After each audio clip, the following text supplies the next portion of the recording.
me see here. Okay. Well, yeah, larger lens or something.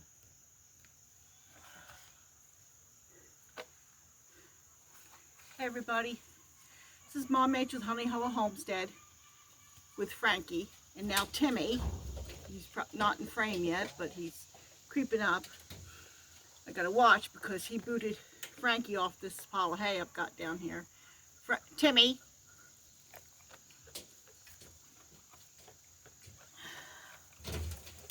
This is the fresh hay I got from my neighbor. Okay, Frankie is recovering. He got sick, and I thought it was just the same kind of thing that was going through the other goats. Not so much the does. I only had 2 that went through it. But all the boys went through it. Frankie was the last one to go through it. Where they had a bout of diarrhea, and then they started to recover, and within 2 to 3 days they were fine, back to normal. Timmy, you're being a pain. Come here, Frankie. Come here, Frankie. Frankie, come here. Here, Frankie. Come on. Come on, you need to eat. Come on. You're a good boy. Yes. I don't mind you eating, Timmy. You just can't boot Frankie off of it. I put some hay over there for him. Plus, he's got hay in the feeder. So, he ain't starving. He just wants what Frankie has. It's the same thing, but Frankie has it. So, he has to have it. Anyway. Like I said, the others all got better. So, I figured, okay, maybe it wasn't anything to really worry about. Maybe it was just a little bug that was going around, you know. But Frankie didn't get better. He started to, I thought, but then he went downhill again. I tried all day on Monday. Timmy, leave that alone. He's at the tripod. Timmy.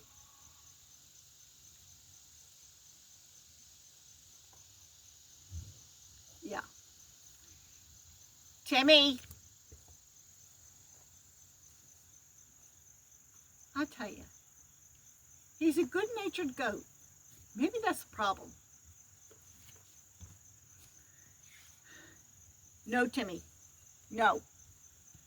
Oh, my word. Can't do this with animals, can you? Okay. I tried all day on Monday to get hold of the vet.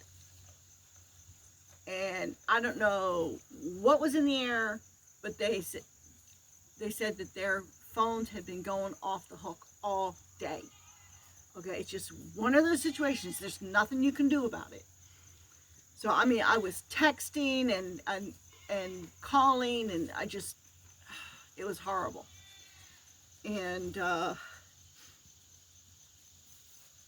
so he finally, I did get a reply back on my text around 4 o'clock in the afternoon, and I had missed it.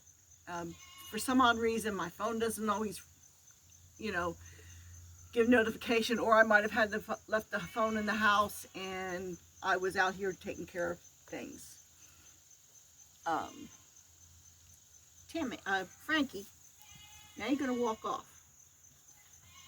At least he's eating something anyway. Yeah, I know. It's good stuff, isn't it? It's good stuff.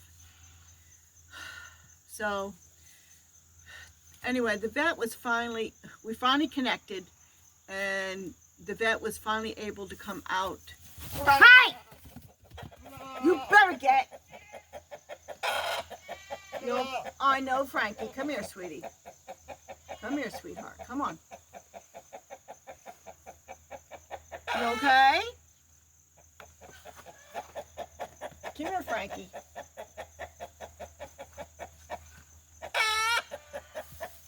Oh. Anyway, I don't normally feed them on the ground. Come here, Frankie. Come on, Frankie. Frankie. Come here, buddy. I know. You didn't need him hitting you in the side, did you? Come here, Frankie. Come on, Frankie. Come on. Come get this hay, okay? Come on. Isn't that good? Yeah? Come on, Frankie.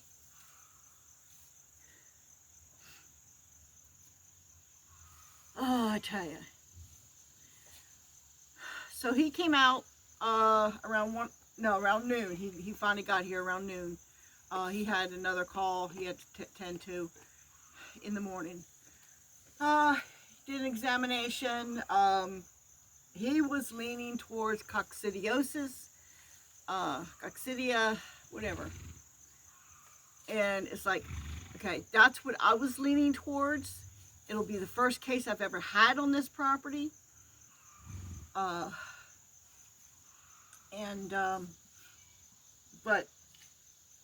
you know, I had given him safeguard. He was pale. I'd given him some safeguard, okay?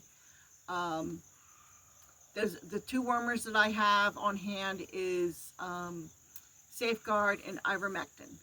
Okay, I have 2 forms of ivermectin. Anyway, he gave him, I should have brought the paper out with me.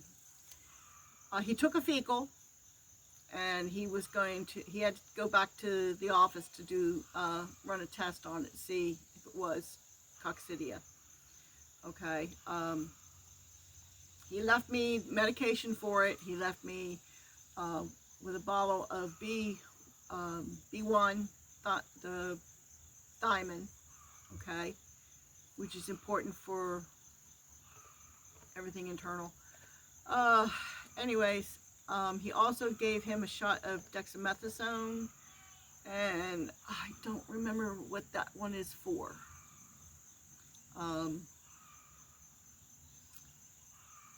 And he went back. I mean, he examined. Frankie was very well behaved. He went back, and I got word later, about mid-afternoon, that yes, not only did he have coccidiosis, but he also has a very high load of barber pole worms. Okay, that is not going to be affected by safeguard. He said barber pole worms in our area, they are starting to be resistant to safeguard and also ivermectin. He recommended, oh man, I can't remember the one. There was 2 that he recommended. One was very expensive, and the other one is copper sulfate. And I had heard that was a very promising treatment for parasites, the copper in it. So I opted for that. The only hassle is you have to mix it up. So, and according to the instructions, they need to fast. So I had to remove all the hay, and I also had to remove the water, okay, for 12 hours. Now, I don't know if it was exactly 12 hours, but it was overnight. I came out here a little after 8, took the hay away, dumped the water, shut it off, and I mixed up the solution last night, so I had it ready this morning, and I treated both Frankie and Timmy for barber pole. Okay, so here's the deal with barber pole. Okay, they're in a dry lot in here, okay, but I have been allowing them to go out into the pasture. And this little fenced-in pen here that I refer to as the goat pen. Okay, when I let the girls out, I close the gate so they can't come back in, and I let the boys out so they could graze. Well, the grass is too short, okay, and obviously Frankie got a load of the barber pole, and I wouldn't be surprised if Timmy has some too, but he wasn't showing any symptoms. Everything was going fine. But this little guy, Frankie, because he had such a heavy load of barber pole, it affected his immune system, and therefore he couldn't fight the coccidia. So he had a double whammy. So I gave him the coccidia treatment last night, okay, and he got a shot of B1, and the coccidia treatment is oral, and this morning he got a drench for the barber pole. Now he's acting like he's not real happy right now. He's not feeling good. He was standing here by himself, kind of hunched, and he wasn't eating, but he might not have felt up to reaching up for the hay in the hay feeder. So that's why normally I don't feed on the ground, but well, he's having diarrhea right now. I'll have to take a look at it when we're done here. Yeah, it looks like it's still loose. So anyway, poor little Frankie, still not feeling good, still having a diarrhea. Hopefully it'll start to clear up. I'll give him another dose for the coccidia later. I'll give him another shot of B1. It's just a little bit intramuscular in the muscle. So I hate having to stick him with a needle, but I think that any kind of support would be good. He is jerking a little bit there, so probably B1 is good. Because with their immune down, who knows? Could be anything. Could happen. So anyway, that's the story with Frankie. We're trying our best. Hopefully he will recover. You know, that's all we can do, you know. Pray for the poor little guy. I feel so sorry for him. Yeah. He's getting pokes and prods and stuff shoved in his mouth. Yeah. I mean, prior to getting the vet out here, I was giving him some Pepto-Bismol just to kind of help maybe soothe his stomach a little bit. But now he's being treated for the coccidia and the barber pole.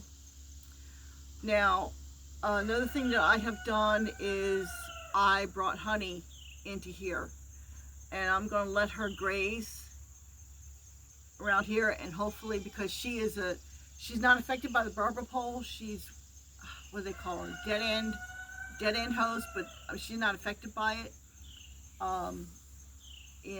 So if she ingests the barber pole, it'll just die in her.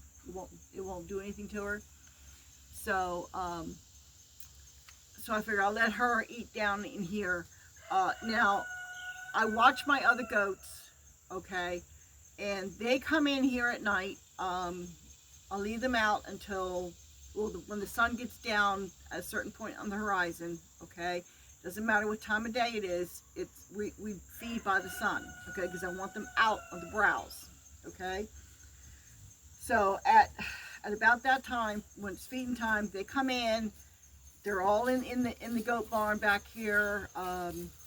They eat the little bit of alfalfa and grain. I think Honey's being bothered by a black fly. Anyway, so they don't really come out here and graze, and I've been making sure they have hay in the goat barn and in the wagon. You know, I'm putting hay in here for them now, and they seem to be focusing more on the hay and not grazing so much out here. Now the sheep, sometimes they graze out here and sometimes they don't.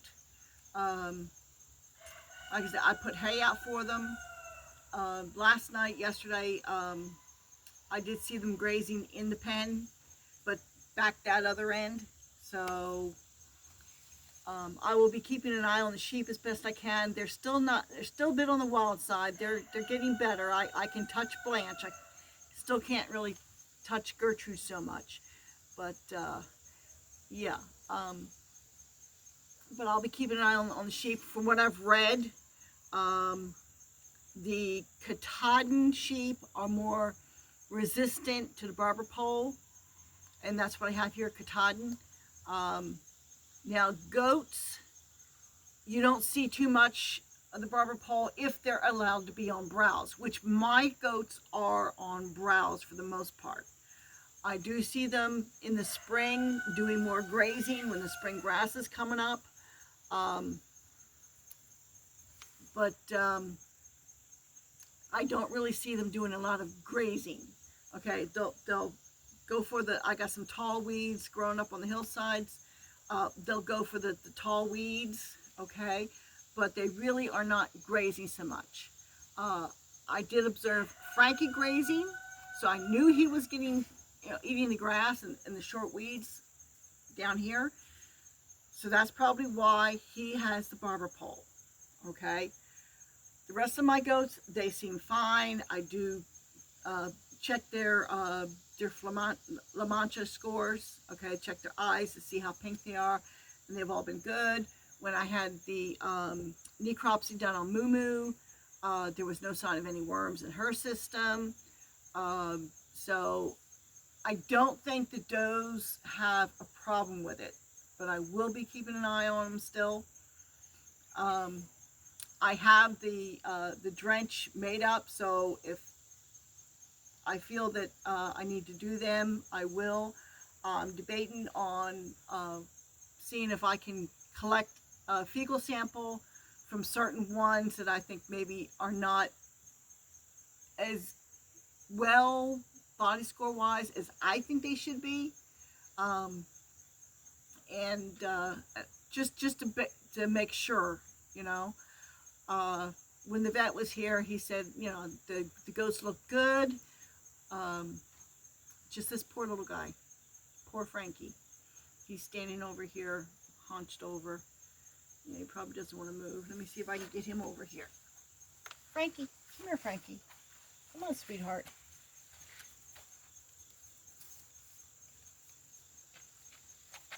No, he's ignoring me. Well, on the positive side, okay, let me see if I can show you this. On the positive side, his diarrhea, it's not like chocolate syrup, it's more like a pudding. Okay, let me see if we can get you down here to see. Let me see here, there we go. Okay, it's more like, it's a thicker consistency. So I think we're on the right track. His diarrhea before, oops, sorry about that. Let's see if I can sit down here again. Yeah, his diarrhea before was more like a chocolate syrup. Okay, a little thinner consistency. Yes, poop consistency is very important to be aware of for any livestock. Okay, actually, even for people. Okay, thin stools are not normal unless you're a cow. And actually, there's a certain consistency for cows as well. Okay, so this is what I'm looking for. I see him poop. I want to see what the consistency is. And when Honey poops, okay, I'm looking at her consistency. I don't want her runny. I don't want her too hard. There's a certain consistency with their poops, and that goes with anything. So if you're going to have livestock, you better bone up on what their poop is supposed to look like. Okay. Anyway, this has been long enough. I said that their coccidia is being medicated. I got to give them another dose. I think I've covered everything, the barber pole and what I'm doing, and they will not be allowed out in this paddock, this goat pen, for a while. Okay, they can stay in here in the dry lot with the hay. Okay, I got good hay from my neighbor. It's really nice hay. So, and they love it. So, This is Mom H with Honey Hollow Homestead, and I will keep you updated on poor little Frankie. I'll talk to y'all later.